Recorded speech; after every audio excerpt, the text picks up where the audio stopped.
Assalamualaikum warahmatullahi wabarakatuh.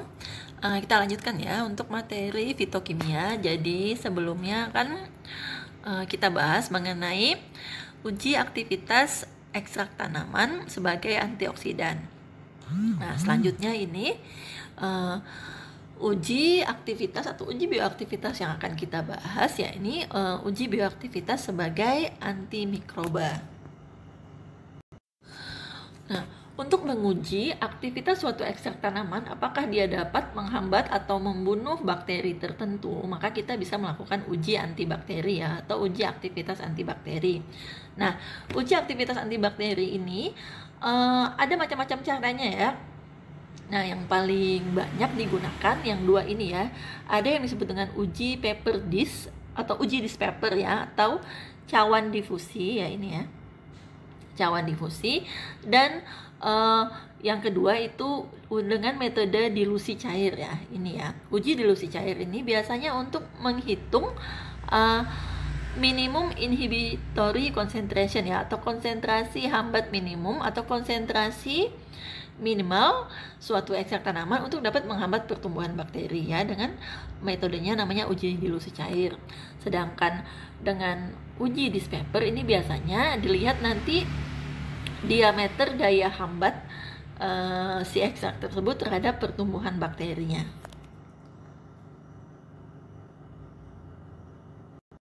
Oke, kemudian ini untuk metode dilusi cair ya. Jadi pertama, kalau kita ingin menentukan konsentrasi hambat minimum ya, atau KHM namanya ya, disingkatnya biasanya KHM.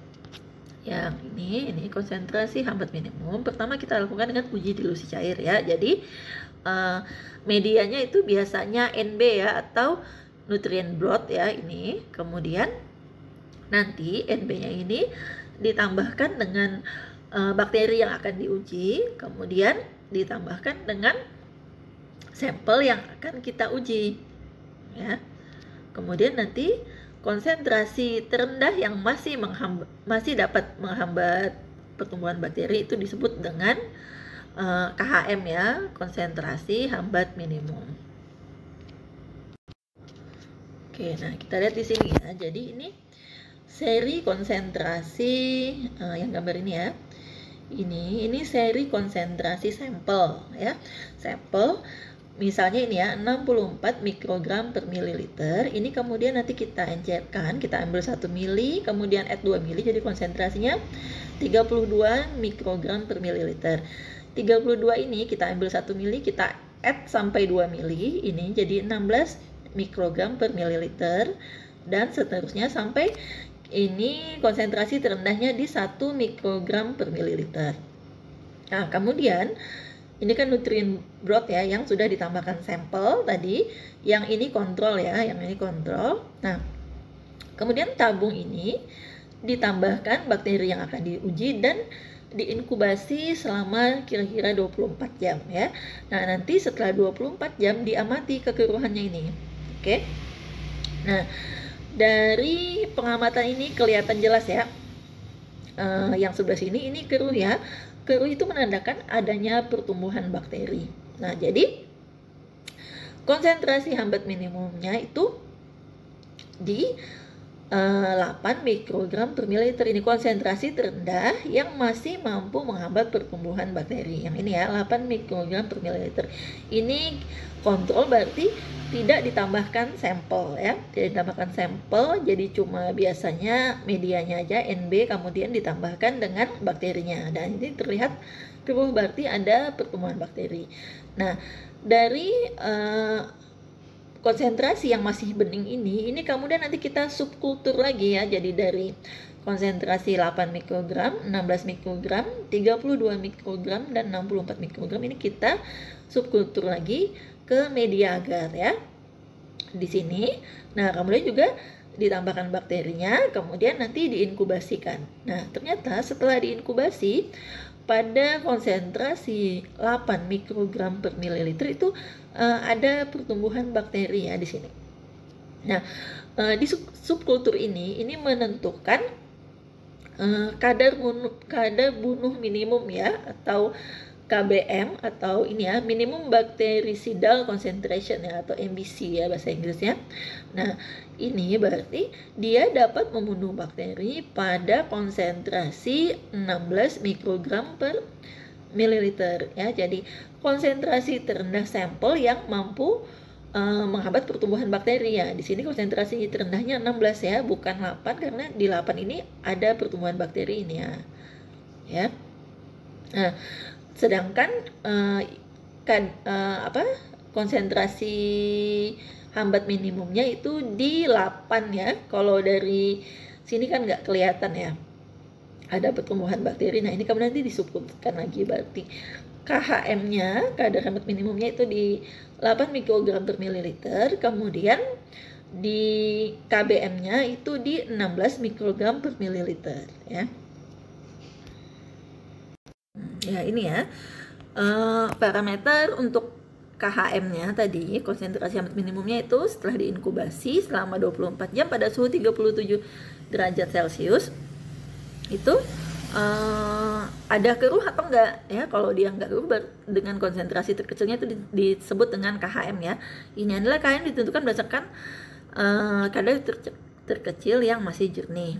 Sementara nilai KBM itu dari yang masih jernih ini tadi ya, disubkulturkan lagi, disubkulturkan, kemudian nanti ini ya, berdasarkan penggoresan larutan uji yang masih jernih ke media agar ya, disubkultur ke Na atau media agar, kemudian diinkubasi pada suhu 30 derajat Celcius dengan selama 24 jam. Nah, dari situ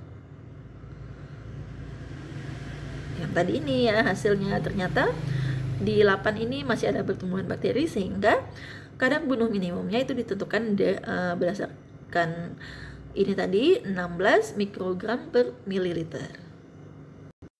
Nah, kemudian ini selanjutnya untuk metode yang kedua. Kalau tadi dilusi ya, kalau ini namanya metode difusi ya, atau disk paper diffusion method, atau ini ya kertas cakram ya, karena yang bulat-bulat ini biasanya disebut dengan kertas cakram ya.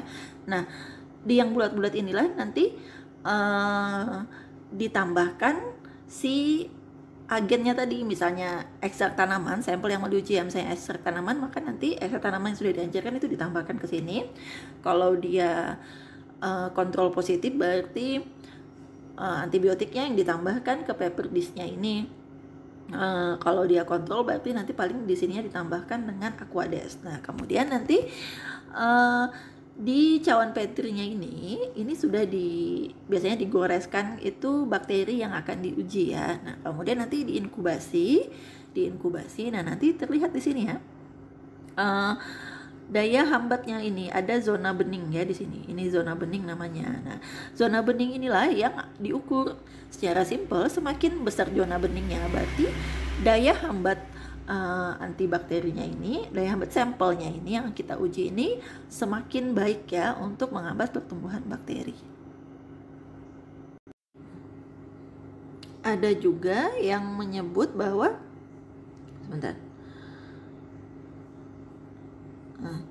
daya hambatnya ini sebagai zona atau area hambat ya, atau zona inhibition atau zona inhibisinya. Kenapa disebut dengan metode difusi? Karena si antibakterinya tadi ya, si zatnya ini misalnya ekstrak tanamannya itu menghambat, dia berdifusi kan ke dalam agar, dan kemudian nanti menghambat pertumbuhan bakteri yang diuji. Ya, ini masih metode disk diffusion tadi ya. Jadi ini bakterinya diambil, bakteri yang sudah dikulturkan di dalam nutrient broth ya, itu diambil ya. Kemudian ini di swab itu ya dengan metode strict plate di atas media agar.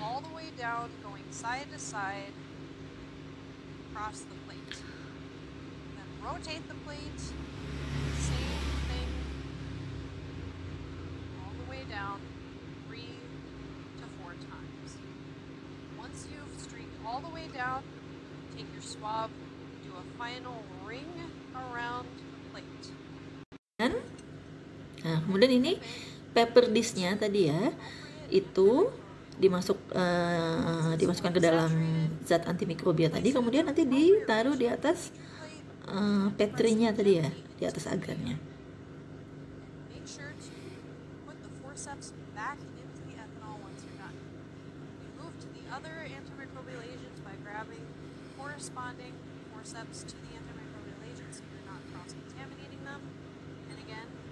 Kemudian diambil paper disk lainnya, dicelupkan ya ke dalam agen antibakterinya, kemudian ditaruh di atas agarnya lagi, begitu seterusnya.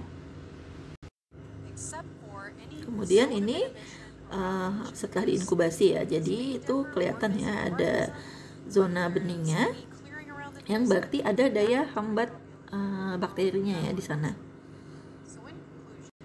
Oke, kemudian ini zona hambatnya ya. Zona hambatnya ini, kemudian ini diameternya diukur bisa pakai penggaris, bisa jangka sorong ya. Diukur kalau misalnya bentuknya si diameternya ini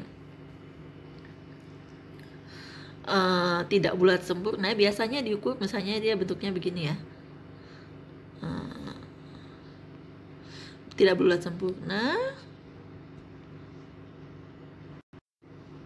Misalnya bentuknya begini, tidak bulat sempurna, maka diukurnya dari berbagai sisi ya. Jadi misalnya diukur begini diameternya berapa, diukur begini diameternya berapa, diukur begini diameternya berapa, diukur dari berbagai sisi, kemudian nanti di rata-rata. Itulah yang didapat dengan diameter zona hambatnya. Diameter zona hambat ini kemudian dikurangi dengan diameter dari kertas cakramnya ini.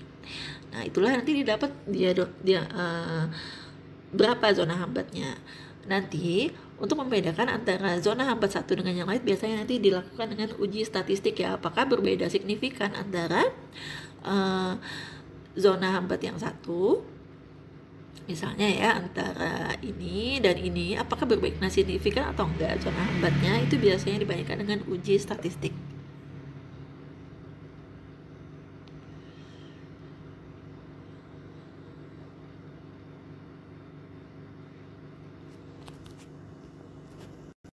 Atau bisa juga dengan melihat tabel ya. Jadi di sini kita lihat ada tabelnya.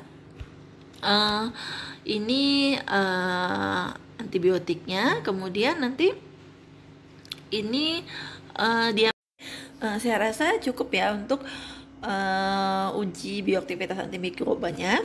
Uji bioaktivitas antimikroba itu metodenya ada banyak ya, tapi yang paling banyak digunakan tadi itu metode dilusi cair, itu untuk menentukan kadar hambat minimum atau KBM, kemudian nanti di subkultur, dan nanti hasil subkulturnya itu untuk menentukan kadar bunuh minimum. Nah, kemudian ada juga yang banyak digunakan yaitu metode difusi dengan kertas cakram ya, atau ada yang menyebutnya metode sumuran sama ya, atau dispaver diffusion sama itu ya, dengan menggunakan kertas cakram yang telah ditambahkan sampel atau agen antimikrobanya, kemudian nanti ditaruh di cawan petri yang ada media agarnya, kemudian sudah ditambahkan juga dengan sampel bakteri yang akan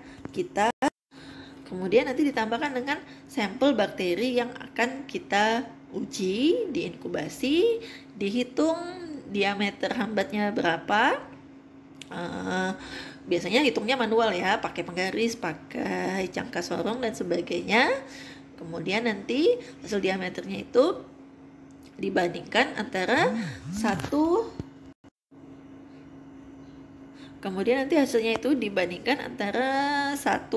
sampel dengan sampel lainnya. Biasanya kan dibikin dengan berbagai konsentrasi ya. Nanti berbagai konsentrasi itu kemudian nanti diameter hambatnya itu dibandingkan satu dengan yang lainnya, apakah berbeda signifikan atau enggak, atau nanti dibandingkan juga dengan kontrol negatif. Biasanya kontrol negatifnya berarti dispaper atau kertas cakramnya itu hanya ditambahkan dengan biasanya paling air ya, Aquades, itu hanya ditambahkan dengan Aquades. Sementara kalau kontrol positif itu biasanya ditambahkan dengan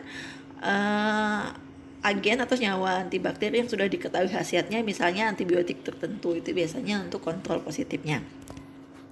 Oke, sekian, terima kasih. Apabila ada yang ingin ditanyakan, silakan boleh japri saya langsung, nggak apa-apa.